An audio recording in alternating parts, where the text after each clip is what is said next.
the question is, please can you explain what is reasonable love for dunya? Yeah. The question is, what is reasonable love for dunya? Bismillah ar-Rahman ar-Rahim. Dunya certainly has value. The value of dunya is not to be underestimated. You know the hadith from Imam Ali alayhi salam, when he saw someone was depriving himself and his family from reasonable pleasure of dunya, reasonable comfort of dunya. He had a very difficult life and was making also life difficult for his family. And when people complained to Imam Ali talked to him and he started blaming dunya. And Imam Ali said, أيها الضام للدنيا المغرور بغرورها. Or the one who blames dunya, but he himself is deceived by dunya. Dunya is not a bad thing. You can blame dunya and still suffer hubb dunya. You can be appreciating dunya and have no hubb dunya. Ad-dunya matjaru awliya Allah. Dunya is the place for the friends of Allah to buy pleasure of Allah subhanahu wa ta'ala, to do business with Allah subhanahu wa ta'ala. Dunya is where we can learn, where we can worship, where we can help each other, where we can be kind to each other. The best opportunity for us is dunya. Because in akhirah, we are not able to change our behavior, to change our situation. Dunya, al-yawm amalun wala hisab, wa ghadan hisabun wala amal. So this is the time that we have for action.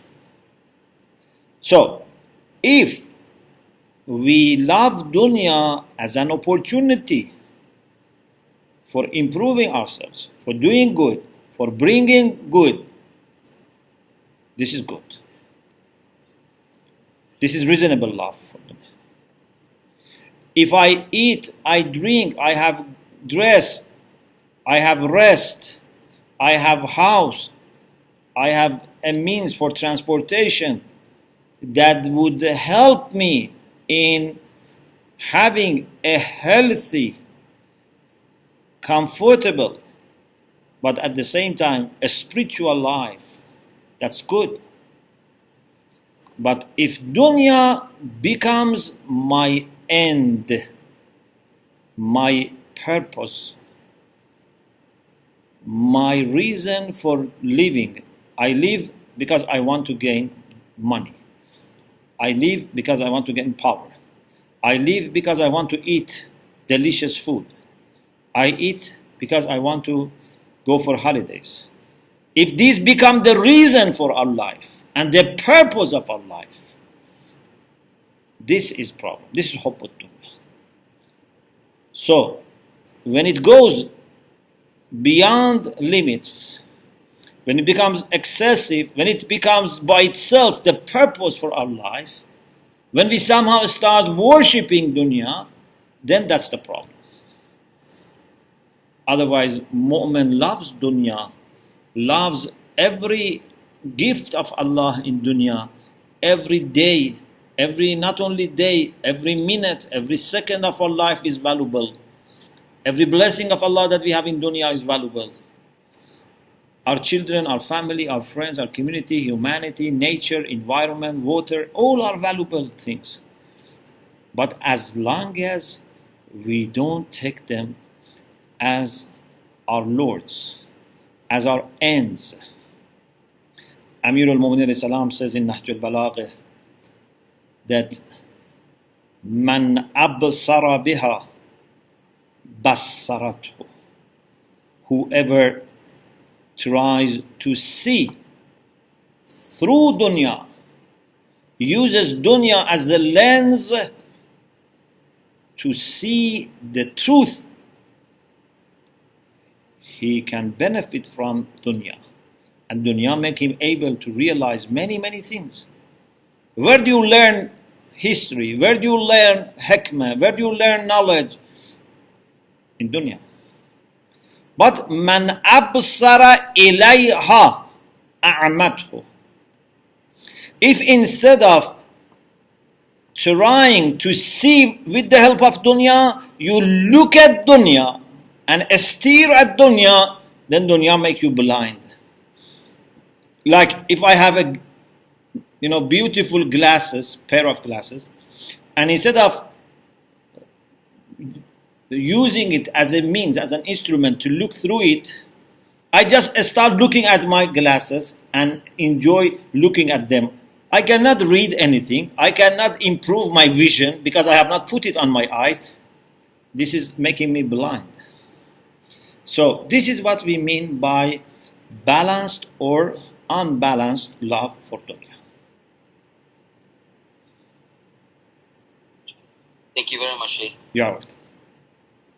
There's just a second question related to the same hadith that you had talked about earlier today. The question is, what is our duty when we see ulama who are not sincere and have hubb dunya, yet are influencing the community? Other than just personally avoiding being influenced by them, is there any other responsibility that we have? First of all, we should be very careful about our judgment. You cannot quickly say this alim is suffering from hubb dunya. You cannot just by looking at his dress or his car or his house say he has hubb dunya. It's not easy to understand. But if you have been able to establish through facts, if you have proof, it's not just guessing, it's not just feeling, it's proof, then you should be careful. You should avoid such alim. But you may not have the responsibility or even the right of saying this to people, because this might be your judgment, which for you might be reliable, but maybe for other people it's not reliable, and maybe other people are benefiting from this person. Yes, if there is a case that there is an alim who is proved by facts, crystal clear evidence that he has hubb dunya, he's misguiding the community, then we may be required to inform people. But this is unfortunately something that people many times don't get it right. Because if you make mistake and rush in your judgment and destroy reputation of an alim, then you would be held responsible, accountable for this. And this is something that is very, very hard to be forgiven when you have damaged reputation of someone, especially someone who has been helping people and guiding people. So therefore, it's not a very easy decision to say that, okay, I have known that this person has hubb dunya and I'm going to tell people that he has hubb dunya. I think for most of the cases, even if you are sure, you keep it to yourself, because you don't want to take the risk of damaging someone who might be not as you thought. If you really see that there is a problem and the community is going to wrong direction because of this person, seek advice of a reliable alim. Even without mentioning name, tell your evidence, tell the situation, and ask him, what should I do in this case? We have to be extra careful when it comes to reputations of people. Thank you very much. Yeah. I'll go on to some questions that we have on Theo 201. The first question is an endless chain of causes. Just as we believe that the necessary existence has no beginning, can we not apply the same logic to believe that it is possible that an infinite chain of causes can exist? If not, can you elaborate on why there must be an initial cause? When you have a chain of effects, no matter whether there is one effect or 10 or million or infinite, the chain of effects is in need of cause. Increase in the number of needy effects would not make it independent. So, whether it's finite or infinite line of dependent and needy beings, the whole thing is needy and dependent. So, what can solve the problem is to have something outside this chain that is not caused, is not effect of another cause. It is self-sufficient. It is self-existent. And that is wajibul wujud, that is necessary being.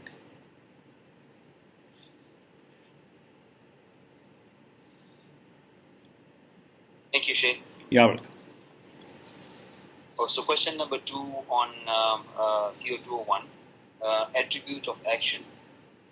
When considering the attributes of action, a question that may be raised is that, is God not limited by the presence of creation to manifest such attributes such as the creator and the forgiver?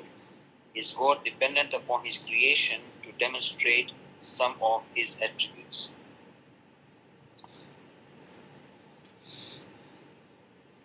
This is not a matter of dependence. Every effect is a sign of its cause, a manifestation of its cause, something through which you can realize something about the cause. But this doesn't mean that the cause depends on this. For example, when I see the smoke, I realize that there is fire. So my knowledge of fire depends on my knowledge of smoke, but fire doesn't depend on smoke. A smoke depends on fire. So you have to distinguish between knowledge of something and existence or reality of something. Existence of a smoke depends on fire, but knowledge of fire can depend on a smoke. This is called burhan enni, when we move from ma'lul to illah, from effect to the cause.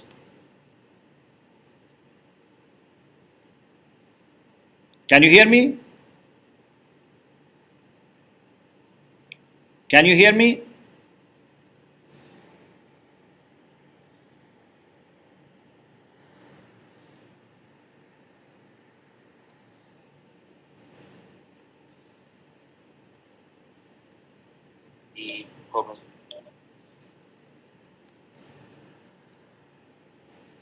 Sheikh, can you hear us? Yes.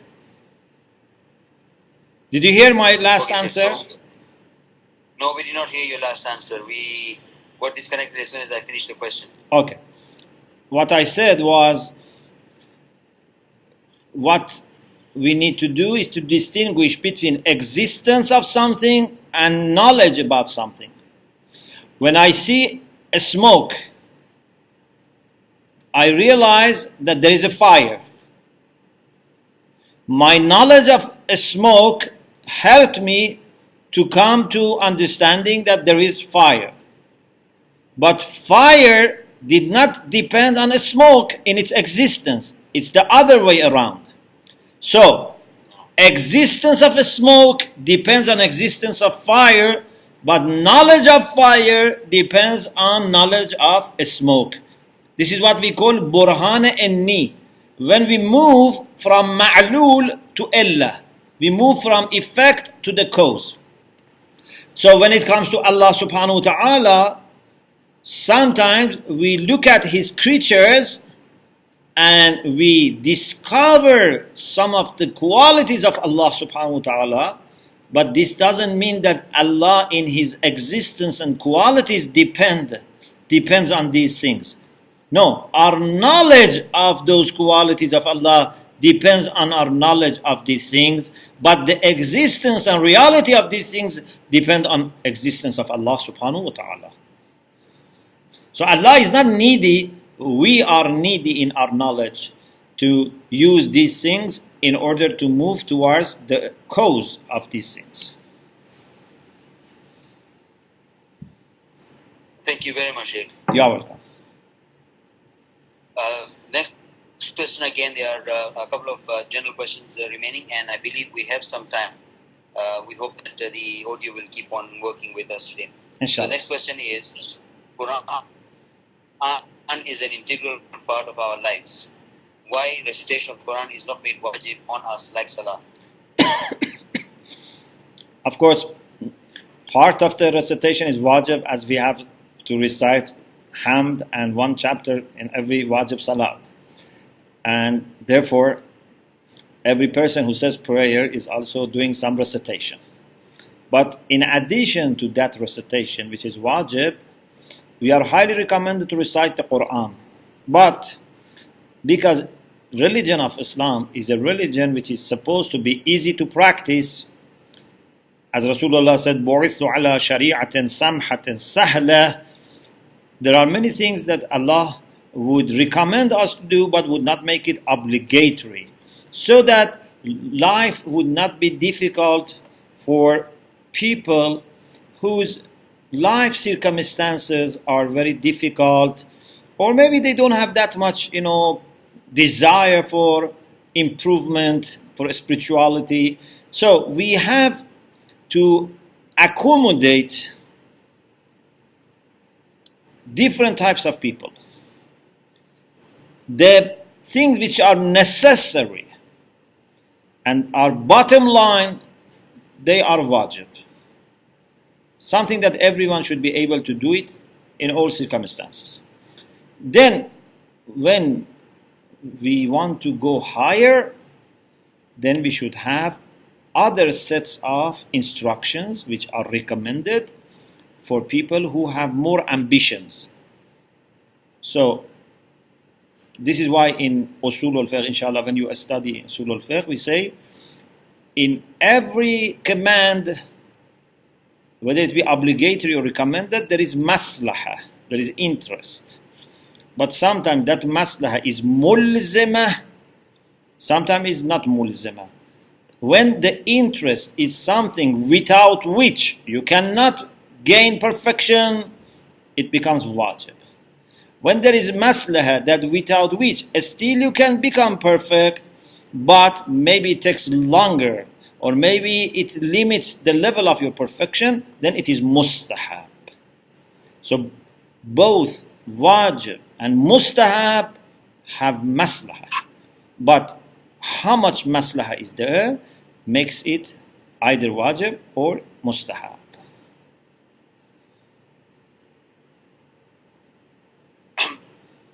And then now we have a last question, I believe. It's regarding a dua. In the retreat after Subh Salat, you used to recite a dua before Dua Ahad, which was very beautiful. Can we please have the reference? Also, when is this dua recommended to be recited? Which one? Allahumma inni as'aluka bihaqq Muhammadin wa ali Muhammadin alayk? Yes, that's the one, it seems, yes. Yeah, so this one is in Mafatihul Janan in Ta'qibat of Salatul Fajr. Allahumma inni as'aluka bihaqq Muhammadin wa ali Muhammadin alayk. صل على محمد وآل محمد واجعل النور في بصري والبصيرة في ديني واليقين في قلبي والإخلاص في عملي والسلامة في نفسي والسعة في رزقي والشكر لك أبدا ما أبقيتني. Inshallah, you can find it in Mafatih, and if needed, I can also send you the text. So basically, we ask Allah subhanahu wa ta'ala to give us light in our eye, means to be able to have vision, and to have basira in our religion, to have health in our nafs, which means to be pure in our nafs. And we ask for yaqeen, we ask for shukr. It's very beautiful dua, and very short, recommended after Fajr prayer. Thank you very much. In fact, on the text of the screen for the person who has asked this question, the dua has been put in there. Also, on our Telegram, the dua has also been posted. And we have Sheikh's comments on this also. Thank you very much, Sheikh. Again brings memories of the retreat that we had and the various interactions that we had with you, including this dua. We pray that we get more and more opportunity to interact with you. This was the last question, and we would like to now, if we have some time and if audio continues, would you like to proceed with the introduction with everybody? Yes. Okay.